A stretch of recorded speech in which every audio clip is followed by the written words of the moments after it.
Okay, good afternoon, everybody. A packed room today. Thank you all for coming. President Trump is making America affordable again through his proven economic formula of powerful tariffs, fair trade deals, massive middle-class tax cuts, energy dominance, and aggressive deregulation.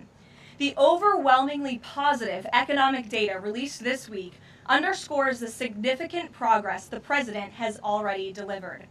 Tuesday's CPI report marked the latest confirmation that President Trump has defeated Joe Biden's inflation crisis. Since President Trump took office, core CPI has increased at just a 2.4% annualized rate, substantially lower than the 3.3% annual rate inherited from the Biden administration last January. Importantly, as inflation cools, Americans' wages are rising, giving the American people more purchasing power. And with what is likely going to be a record-breaking tax refund season in the next couple of weeks, the American people will be reaping the rewards of the massive tax cuts that were signed into law by the president.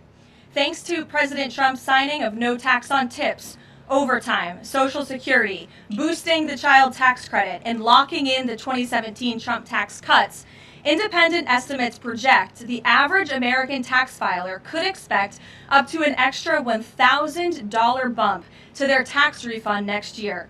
This is going to be a helpful boost to working families who are making ends meet. On the energy front, the national average price for a gallon of regular gas this week fell to its lowest level in 5 years, thanks to President Trump's drill baby drill agenda. According to Gas Buddy, the average price for regular gas on Monday was below $3 per gallon in 43 states, below $2.75 per gallon in 30 states, and at or below $2.50 per gallon in 17 states. In fact, gas prices were below $2 a gallon at stations in at least 19 states. Don't forget, this was unheard of just a couple of short years ago. Overall, drivers are projected to spend $11 billion less at the gas pump this year than they did last year, resulting in hundreds of dollars in critical savings for the average American family. We're also seeing the housing market rebound as borrowing costs ease and income growth outpaces home price gains. According to a new report, also released this week from the National Association of Realtors, existing home sales in December rose to their fastest pace in 3 years. To further improve housing affordability, President Trump has recently announced and directed Fannie and Freddie to purchase $200 billion worth of mortgage bonds. As a result of these actions, mortgage rates have fallen to their lowest level in years. As of last Friday, rates for the average 30-year mortgage are down more than 1 full percentage point.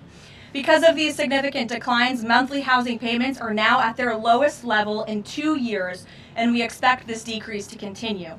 As someone who was enormously successful in real estate, President Trump understands that owning a home is about more than just having a physical asset. It's about empowering young people to stake their claim in the American dream. It's about giving newlyweds a place to make their own and start a family.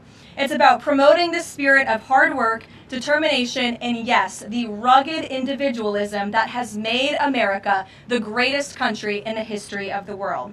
President Trump knows America is strongest when it's a nation of owners, not renters, and he is determined to unlock that opportunity for as many Americans as possible. That's why he will outline additional housing initiatives during his major speech in Davos next week, and we look forward to seeing many of you there. Finally, this morning, President Trump unveiled a healthcare plan for America called the Great Healthcare Plan, and a video message detailing his solutions to lower costs for all Americans and significantly improve our healthcare system. The Great Healthcare Plan will accomplish this through 4 common sense pillars. Number 1, permanently lowering prescription drug prices. Congress can get this done by codifying President Trump's historic Most Favored Nation initiatives into law to guarantee Americans the same low prices for prescription drugs that people in other countries around the world pay. Additionally, by increasing consumer choice by making more verified, safe pharmaceutical drugs available for over-the-counter purchases. Number 2, the Great Healthcare Plan will stop sending big insurance companies billions in extra taxpayer-funded subsidy payments and instead send that money directly to eligible Americans to allow them to buy the health insurance of their choice. Additionally, by funding a cost-sharing reduction program for healthcare plans and ending kickbacks from pharmacy benefit managers to large brokerage middlemen. Number 3, the Great Healthcare Plan will maximize price transparency by requiring any healthcare provider or insurer who accepts either Medicare or Medicaid to publicly and prominently post their pricing and fees to avoid surprise medical bills. This is an incredibly popular policy that has been bipartisan for many years, and President Trump is officially and firmly calling on Congress to get it done. And number 4, holds big insurance companies accountable by requiring them to publish rate and coverage comparisons up front on their websites in plain English so consumers and everyday Americans can make the best purchasing decisions for them and their families. These are common sense actions that make up President Trump's great healthcare plan, and they represent the most comprehensive and bold agenda to lower healthcare costs to have ever been considered by the federal government. Congress should immediately take up President Trump's plan and pass it into law. For Americans watching at home, you can visit greathealthcare.gov right now for more information on the Great Healthcare Plan. And with that, we will open it up to questions. In our new media seat today, we have a familiar face, Riley Gaines. I'm surprised it took us a year to get you here, but I'm very happy to see you. I know you have a new podcast, The Riley Gaines Show. And so thank you. And you brought a beautiful baby and your lovely husband, too. So thank you so much for joining. And why don't you kick us off? Absolutely. Well, thank you. First and foremost, congratulations to you. Being a girl mom will change your life in the best way possible. So excited you get to shop all the pink and the frilly and the bows. I was in Washington, D.C. earlier this week for the Supreme Court case. There were 2 arguments that were heard surrounding sex-based rights and if it's constitutional for states to pass laws that ultimately protect those rights for women. If the Supreme Court rules as anticipated in favor of maintaining these sex-based rights, is the administration prepared to take action against the states? I believe at this point it's 23 states that don't have those protections for women? Absolutely. And as you know, Riley, the administration already has done so. We've taken action in a number of fronts against these states who are failing to uphold the president's executive orders and this administration's policy of simply protecting women in women's sports and in women's private spaces. We've gone to the mat with large universities in this country as well to try to fight for what's fair and what's just for women and girls across the country. So I know you were at the arguments. I listened to them myself as a woman and as a former athlete, and I think the president speaks on common sense on this issue, that women's sports and private spaces should be protected, and that there are 2 genders, there are 2 sexes. That is not something we should be afraid to say in this country. And I think, frankly, it was quite alarming to not only hear a couple of justices gravel over that basic fundamental biological fact that men and women are different but inherently equal, but we are certainly different, and women deserve such rights. We hope and expect that the Supreme Court will rule in the right way on this matter. Thank you. Gabe.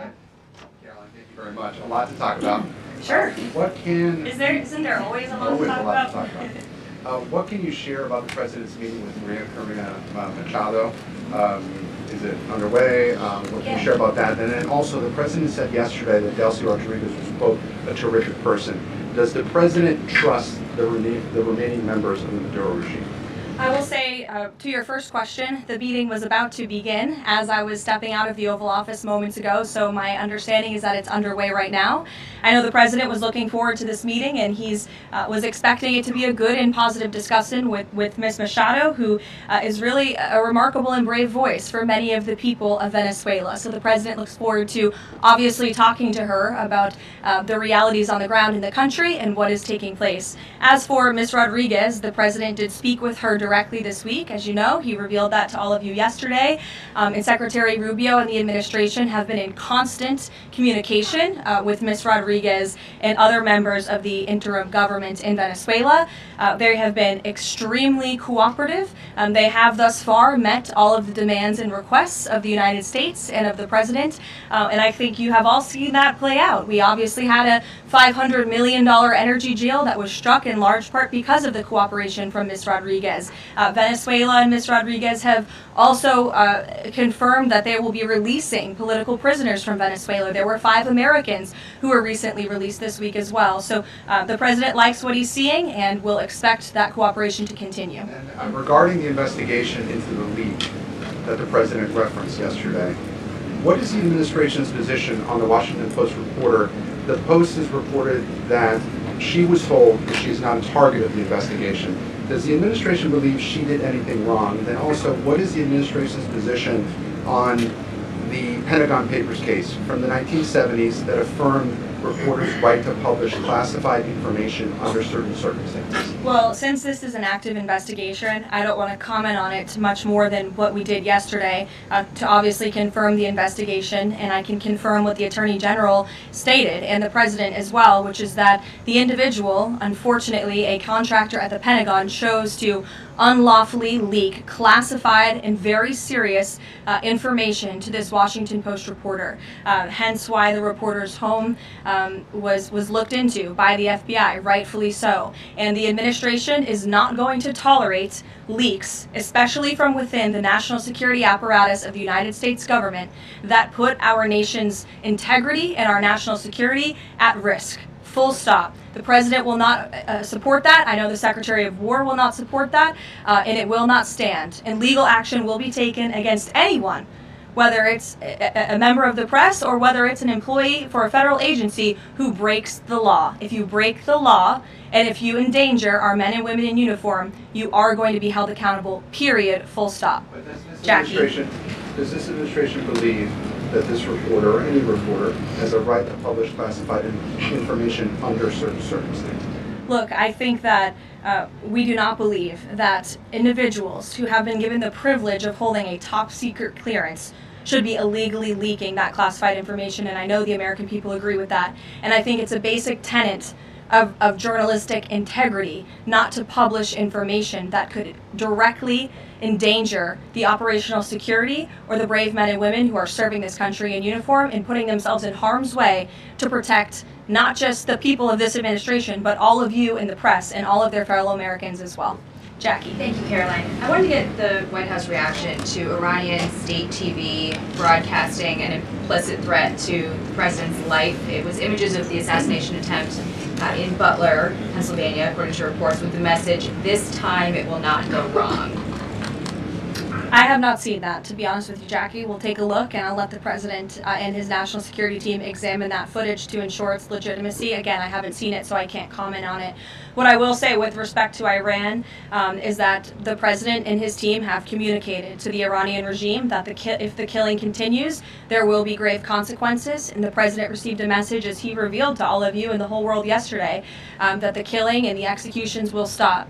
And the president understands today that 800 executions that were scheduled and supposed to take place yesterday were halted. And so the president and his team are closely monitoring this situation, and all options remain on the table for the president. Netanyahu encouraged him against strikes. Look, it's true that the president spoke with Prime Minister Netanyahu, but I would never detail details about their conversation without giving the expressed approval by the president himself. Ouija. Thank you, Caroline. Is it still the president's assessment that it would be very hard for Ms. Machado to leave Venezuela because he says she lacks the respect and support in that country? And will he raise that with her today? I think the president's assessment that you just pointed out was based on realities on the ground. It was a realistic assessment based on what the president was reading and hearing from his advisors and national security team. And at this moment in time, his opinion on that matter has not changed. He has also said that he would like there to be elections in Venezuela when the time is right. That's right. Do you have any update on when that might be? And is he committed to a transition to democracy for Venezuela? Yes, and he is also committed to hopefully seeing elections in Venezuela one day, but I don't have an updated timetable for you today.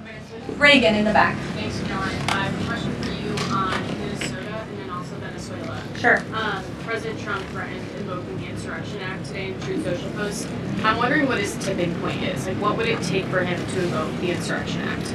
Look, that's only a question, frankly, Reagan, the president can answer. But the Insurrection Act is a tool at the president's disposal. As you know, it has been used sparingly, but it has been used by previous presidents in American history. And I think the president's Truth Social post spoke very loud and clear to Democrats across this country, elected officials who are using their platforms to encourage violence against federal law enforcement officers, who are encouraging left-wing agitators to unlawfully obstruct legitimate law enforcement operations. And if you talk to any law enforcement officer, no matter what level they work at, they want to be working with their counterparts, whether that's at the federal level or the federal authorities wanting to work with their counterparts at the state and local level. And it's truly shameful that now for more than a year, you've had elected Democrat governors and mayors who have basically held their state and local law enforcement hostage and told them, you cannot cooperate with federal law enforcement. Why? They cooperated under the Biden administration. It's because these Democrats are deranged in their hatred for President Trump, and they are holding their state and local law enforcement hostage as a result. And these Democrat mayors and governors are doing this over what? Over the lawful and legitimate law enforcement operations to remove violent criminals from the streets of Minnesota, from the streets of California, from the streets of New York, and from the streets of every state across this country. And you don't see these riots and this vandalism taking place in states like Florida. Why? Because you have a governor in that state who has empowered federal and local authorities to work together. And it's despicable what we're seeing from these Democrat politicians, especially in sanctuary states and cities across the country. Yesterday, Caroline. Go ahead, John. Thank you so much. My question is, President Trump has talked twice in recent days, once at the Kennedy Center and then to Reuters again last night about canceling the election. Why is he talking about this? I believe you're referring to the president's interview at Reuters last night. I was in that interview. It was a closed-door interview. Obviously, there was not audio or video. The president was simply joking. He was saying, we're doing such a great job. We're doing everything the American people thought. Maybe we should just keep rolling. But he was speaking facetiously. And then one more. Sure. On the labor secretary. She's under investigation. Has he spoken to her about this? I don't know if the president has spoken directly to the secretary. If they have, I'm unfamiliar with that conversation, but I have spoken to the president about that report regarding the secretary. He's aware of the internal investigation, and he stands by the secretary, and he thinks that she's doing a tremendous job at the Department of Labor on behalf of American workers. PBS, go ahead. You were mentioning a minute ago about working federal, state, local officials in Minneapolis. Governor Walz's office is saying today that he's trying to get a hold directly with the president. Have they spoken? And if they haven't, why haven't they spoken if there's a desire from Walz, that they're saying, to de-escalate what's happening there? I'm not sure if that's a genuine offer to speak with the president. I was with the president about 30 minutes ago, and they hadn't spoken at that point. Look, the president is always willing to answer the phone when people pick up and call. When there was another tragic shooting many months ago in Governor Walz's state, he spoke directly with the governor. But I would ask that the governor stops inciting the harassment and illegal obstruction of law enforcement in his state. All ICE and federal law enforcement are trying to do are remove people like this off of the streets of Governor Walz's city in Minneapolis and of his state in Minnesota.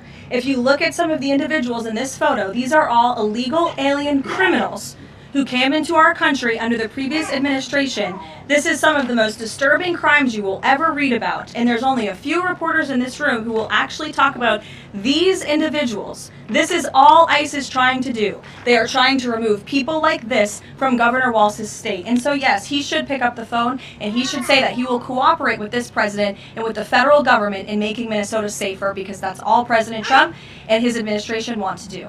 Mary. Thanks, Caroline. The president says he wants money to go directly to Americans so they can buy their own insurance. How exactly would this work? And can the president assure Americans that this will be enough to cover their health care costs? So this is the second principle in the president's health care plan, lowering insurance premiums specifically and ensuring that that money is going directly back to the American people and cutting the kickbacks that then raise those premiums. So this plan, once put into legislative text and passed by Congress and sent to the president's desk, will stop sending big insurance companies billions of an extra taxpayer taxpayer-funded subsidy payments and instead send that money directly to eligible Americans to allow them to buy the health insurance of their choice through, you may have heard it be referred to as health savings accounts. Whether that ends up being the actual name of such accounts, we'll have to see. Again, Congress and the White House are going to work together to put this plan into action. And then secondly, the Great Healthcare Plan will fund a cost-sharing reduction program for healthcare plans which will save taxpayers at least $36 billion and reduce the most common Obamacare plan premiums by over 10%, and that's according to the Congressional Budget Office. 20 million Americans in recent weeks have seen their healthcare costs soar. Can he assure them that if this plan is put in place, that they will be able to cover those costs? If this plan is put in place, every single American who has health care in the United States will see lower costs as a result. They will see more transparency. All of these proposals that are within the Great Healthcare Plan are incredibly popular with the American people, and they will impact everyone, not just a small fraction of those who are within the healthcare marketplace, but every single American will continue to see their costs go down. And I will note that they already are with respect to prescription drug prices. We look at what the president has done with most favored nations. You've seen these big pharmaceutical companies in the Oval Office saying that this president and his team were nonstop, around the clock, pressuring us and negotiating with us to lower the cost of prescription drugs for Americans. And we are already seeing that to the tune, in some cases, of more than 500%. And that Trump RX website is something that the administration will be formally not launching very soon, so Americans will have access to those lower costs of drugs. Josh. Thank you. The president has called on credit card companies to lower the cap rate to 10% effective 20th next week. If they don't do that, what's his what do we do? What's the threat? Well, tariffs? No, just kidding. The president certainly has an expectation, Josh, that the credit card companies will do this, just as he did with the pharmaceutical companies, that they will lower costs for American consumers. I don't have a specific consequence to outline for you, but certainly this is an expectation and, frankly, a demand that the president has made. Can you give us an update on the Fed? Sorry.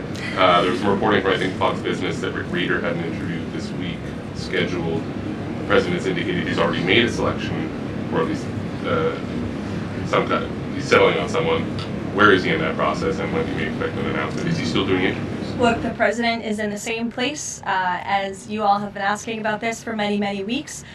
He's in a decision-making phase. There are a few people who he likes very much for this job, maybe less than that. The truth is, like with all decisions, it's a decision for the president to make. And he said to Reuters in that interview last night that he thinks he'll be finally making that decision in the next couple of weeks. So we will see. And very quickly, there's been some criticism from other governments about Grok and XAI, the Twitter AI bot, and things it's been doing to manipulate images, including whether that would violate the Take It Down Act that the First Lady has supported. We've not heard from this administration on it. Elon Musk says that they've disabled that, but I wanted to ask you whether the administration has a position and whether that's something that you will be pursuing, or whether the president has talked to Mr. Musk about that. Yes, I will talk to the Office of Science and Technology, and we will get you a firm statement and answer on exactly where the administration stands. I don't want to speak on that without speaking with the experts on it. Yes. Just to follow up on the health care plan, one of the things in the Affordable Care Act was coverage of pre-existing conditions. Is there any discussion or inclusion on that issue in the president's plan? The president's plan that he outlined today will have no impact on individuals in this country with pre-existing conditions. Obviously, that's a continued conversation that the White House will have with Congress, but that's not the president's intention with the Great Healthcare Plan. Go ahead.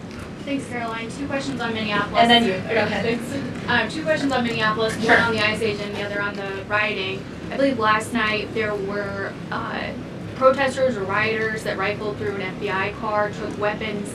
We had a reporter embedded with ICE who said that she saw constant harassment all evening. Can you speak to the rhetoric we're hearing from Democrat politicians, whether they are causing violence against ICE, as well as some of the headlines we've seen not including the full story? Yeah, I mean, to your first point, I think I've addressed that these Democrat governors and mayors in not just Minnesota, but in states across the country are essentially, they've referred to ICE agents who, again, are brave men and women, and I would encourage everyone in this room, and I would encourage Governor Walz and other Democrats who are demeaning law enforcement to sit down and have a cup of coffee with an ICE agent or a Border Patrol agent. These are great, patriotic men and women who have families, who put on the uniform every day and are following our nation's immigration laws at the direction of their bosses and again, at the direction of the law. They are simply trying to enforce the law. And the Democrat Party has demeaned these individuals. They've even referred to them as Nazis and as the Gestapo. And that is absolutely leading to the violence we're seeing in the streets.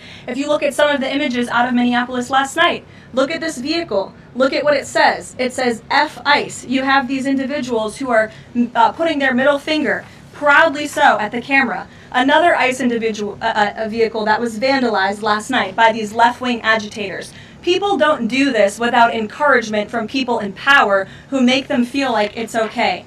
Here's another one. And I'm pretty sure this car, you can't see it, said the best agent is a dead agent, or something to that effect.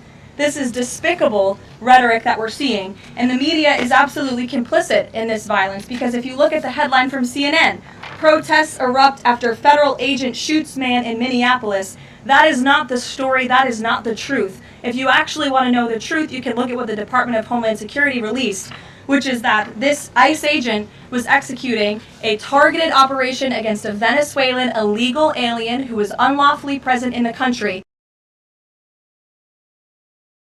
And when this ICE agent tried to detain the individual, 3 more of his comrades came rushing out of a house and started ambushing and attacking the ICE agent. They used a shovel or a broom to smash his face in. And so yes, that agent had to use self-defense and take up his weapon to protect his own life. That is what's happening on the streets of Minneapolis. That's what's happening on the streets, unfortunately, of these Democrat-run cities and states where you have elected officials who are encouraging such violence against our brave men and women in law enforcement. Thank you, Caroline. 2 questions. First, a follow-up on one of my colleagues who asked you about the president's interview with Reuters. You said that he was joking about canceling the elections, but Americans for generations have fought and died for democracy, for this democracy. Are you saying that the president finds the idea of canceling elections funny? Andrew, were you in the room? No, you weren't. I was in the room. I heard the conversation. And only someone like you would take that so seriously and pose it as a question that way. Second, Thank you, Caroline. Senator Elizabeth Warren said that the president called her earlier this week to discuss caps on credit card interest rates. I'm curious, would the president work with her and other Democrats in Congress on a legislative fix to this issue? I think the president would work in good faith with anyone in Congress for a good legislative fix that would benefit the American people. And that's precisely why he called Senator Warren earlier this week on that matter. Thanks, Caroline. Earlier you were just defending ICE agents generally, and earlier on Secretary Nunn spoke to the media, and she said, among other things, that they are doing everything correctly. 32 people died in ICE custody last year. 170 US citizens were detained by ICE, and Renee Good was shot in the head and killed by an ICE agent. How does that equate to them doing everything correctly? Why was Renee Good unfortunately and tragically killed? Are you asking me my opinion? Because an ICE agent acted recklessly and killed her unjustifiably. Oh, okay. So you're a biased reporter with a left-wing opinion. What do you want me to do? Yeah, because you're a left-wing hack. You're not a reporter. You're posing in this room as a journalist, and it's so clear by the premise of your question. And you and the people in the media who have such biases but fake like you're a journalist, you shouldn't even be sitting in that seat. But you're pretending like you're a journalist, but you're a left-wing activist. And the question that you just raised and your answer proves your bias. You should be reporting on the facts. You should be reporting on the cases. Do you have the numbers of how many American citizens were killed at the hands of illegal aliens who ICE is trying to remove from this country? I bet you don't. I bet you didn't even read up on those stories. I bet you never even read about Laken Riley or Jocelyn Nungray or all of the innocent Americans who were killed at the hands of illegal aliens in this country. And the brave men and women of ICE are doing everything in their power to remove those heinous individuals and make our communities safer. And shame on people like you in the media who have a crooked view and have a biased view and pretend like you're a real honest journalist. Kelly. Caroline, 2 quick questions on Iran. I wanted to ask first, just if you can say, how close was the president to potentially launching strikes last night, and was it the Gulf states that convinced him not to do that, as some in the region there have said? Well, look, Kelly, I know there's been a lot of speculation in the media about what the president is going to do at any given moment or any given night. And I would say a lot of these stories, to be honest with you, I've been reading them, and they've been based on anonymous sources who are pretending or guessing to know the president's thinking. The truth is, only President Trump knows what he's going to do, and a very, very small team of advisors are read into his thinking on that. And as I just told you, he continues to closely monitor the situation on the ground in Iran. And as we saw yesterday, he had heard that the killings and executions would stop, and we have seen 800 people, their lives have been spared as a result of that. The president continues to closely monitor, but also keep all of his options on the table. Caroline, two separate questions. Sure. On the Machado meeting first, what is it that the president feels that he needs to hear from her or from the opposition party that he hadn't heard prior to today, or he wanted to hear in the meeting, to be able to convince him to commit to some sort of a timeline for elections? I'm not sure the president is going into such the meeting with expectations like you just laid out, Fran. I don't think he needs to hear anything from Ms. Machado. I think generally this is a meeting that the president was willing to take and willing to accept, to meet Ms. Machado in person and to just have a frank and positive discussion about what's taking place in Venezuela. That's all. On the subject of Greenland, Jeff Landry, the president's special envoy for Greenland, wasn't in the White House meeting yesterday. Can you say why that was and what exactly the role he is playing in these conversations about acquiring Greenland? Well, the Vice President and the Secretary of State were present for that meeting, and the meeting, it was a productive meeting. It was a good meeting, and in that meeting, the two sides agreed to really establish a working group of individuals who will continue to have technical talks on the acquisition of Greenland. Those talks will take place, I'm told, every 2 to 3 weeks, so this is a conversation the administration intends to keep having with the Danes and with the respected delegation from Greenland. But the president has made his priority quite clear. He wants the United States to acquire Greenland. He thinks it's in our best national security to do that.